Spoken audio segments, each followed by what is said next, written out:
Hai, hello, salam sejahtera Malaysia. Selamat datang ke channel Fels Lifestyle. Terima kasih tuan-tuan dan puan kerana terus setia dan terus bersama di dalam channel ini. Saudara-saudara yang saya amat hormati, ada satu gesaan ataupun ada satu cadangan. Setelah saya bertanya, adakah akan ada sebab selepas ini pada masa akan datang, sebelum PRU 16 ataupun pada masa terdekat ini untuk UMNO menyertai Perikatan Nasional, ataupun mungkin ada ahli parlimen daripada UMNO untuk menyertai PN, ataupun mungkin ahli parlimen Barisan Nasional menyertai Perikatan Nasional. Saya telah menerima satu komen. Ada beberapa komen di sini. Yang pertama berkata, kita sokong UMNO menyertai PN. Komen yang kedua, MCA telah tidak relevan duduk dalam BN kerana DAP telah mendominasi Barisan Nasional. Elok sangat MCA pindah hala tuju kepada Perikatan Nasional. Saudara-saudara bayangkan kalau UMNO masuk PN, tinggalkan Barisan Nasional, tinggalkan Kerajaan Perpaduan. Dan begitu juga MCA masuk PN, tinggalkan Barisan Nasional dan tinggalkan Kerajaan Perpaduan. Adakah dengan ini relevan untuk Barisan Nasional bubar?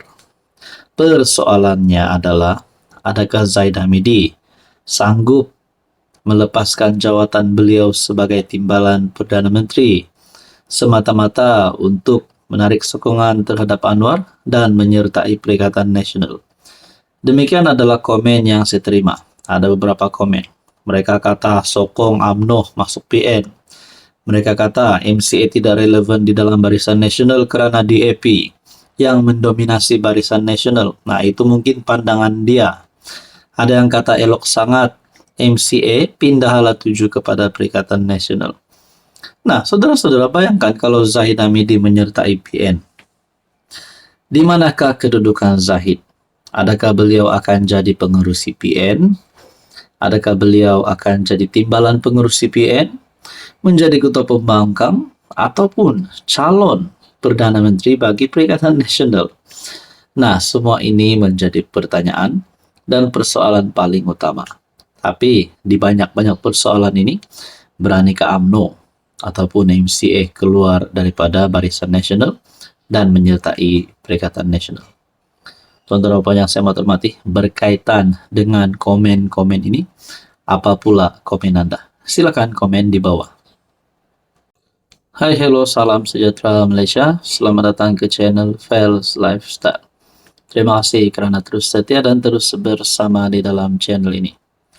Saudara-saudara yang saya hormati, siapapun juga ahli politik yang kini berada di dalam sesebuah parti, tidak kira beliau pernah memegang jawatan presiden, timbalan presiden, naib presiden, menjadi ahli parlimen, ahli Dewan Undangan Negeri, ataupun mungkin juga menteri dan bekas menteri. Tak kisahlah apa sajalah jawatan yang beliau ada, gelaran yang beliau ada. Sekiranya ingin digulingkan, sudah pasti boleh digulingkan. Nah, saudara-saudara, bercakap tentang Parti Bersatu. Sebelum ini sudah ada wakil rakyatnya yang berpaling tada. Dan terkini pula, ada satu persoalan timbul. 16 ketua bahagian Bersatu, Perak, minta Peja digantikan. Nah, persoalan ini timbul setelah selesainya PRK Dun Ayer Kuning. Adakah di sini terdapat konflik di antara parti dalaman Perikatan Nasional Bersatu dan PAS?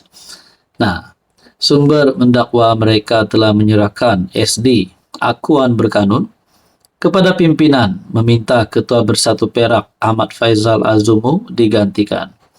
Bayangkan selepas PRK Dun Ayer Kuning, parti yang mengantar calon Perikatan Nasional telah kalah, yaitu parti PAS. Adakah ini disebabkan masalah dalaman di antara Bersatu dan PAS? Nah, sekiranya ada sumber yang mendakwa penyerahan SD kepada pimpinan meminta Ketua Bersatu Perak, yaitu Peja Ahmad Faizal Azumu untuk digantikan, sekiranya benar perkara ini ada, Adakah sebenarnya ini masalah daripada Partipas ataupun sumber daripada Partipas? Nah, kita pun tidak tahu. Pergolakan dalam bersatu Perak susulan isu cadangan pertukaran kursi wakil rakyatnya dalam DUN didakwa semakin meruncing apabila ada akuan berkanun SD meminta ketuanya Ahmad Faizal Azumu digantikan. Perkara itu didedahkan salah seorang daripada ketua bahagian bersatu di negeri itu yang enggan dinamakan.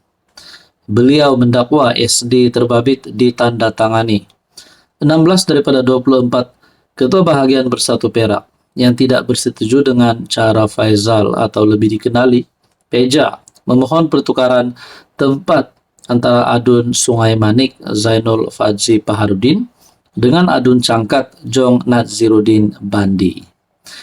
SD itu minta kedudukan Peja dikaji semula atau digantikan dengan pemimpin lain. Nah, kalaupun bukan tentang PRK Dun Air Kuning, persoalan yang saya timbulkan pula adalah sekiranya Peja keluar daripada bersatu hanya kerana perkara ini. Adakah Peja mungkin akan menyertai Anwar Ibrahim, menyertai kerajaan, masuk UMNO kah, masuk PKR kah, PH kah? Jadi saudara-saudara, apa komen Anda? Hello semua, salam sejahtera Malaysia. Selamat datang ke channel Fels Lifestyle. Terima kasih kerana terus setia dan terus bersama di dalam channel ini.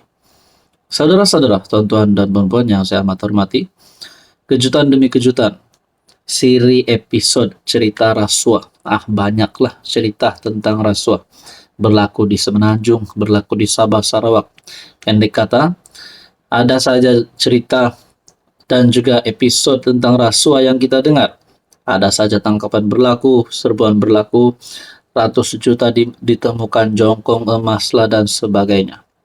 Namun satu lagi tangkapan yang saya boleh katakan, tangkapan mengejutkan ramai kepimpinan politik di Malaysia. Kali ini pula menyebut dana ataupun menyebut RM360 juta. 4 termasuk Datuk Seri ditahan kemuka tuntutan palsu RM360 juta. Pasti tangkapan ini mengejutkan kepimpinan kerajaan dan juga kepimpinan pembangkang. Sebab kita dengar ramai pemimpin politik berkata mereka ini tidak suka rasuah, membantras rasuah dan sebagainya. SPRM menahan 4 individu termasuk seorang bergelar Datuk Seri kerana disyaki mengemukakan tuntutan yang mengandungi butir matan palsu sebanyak kira-kira RM360 juta.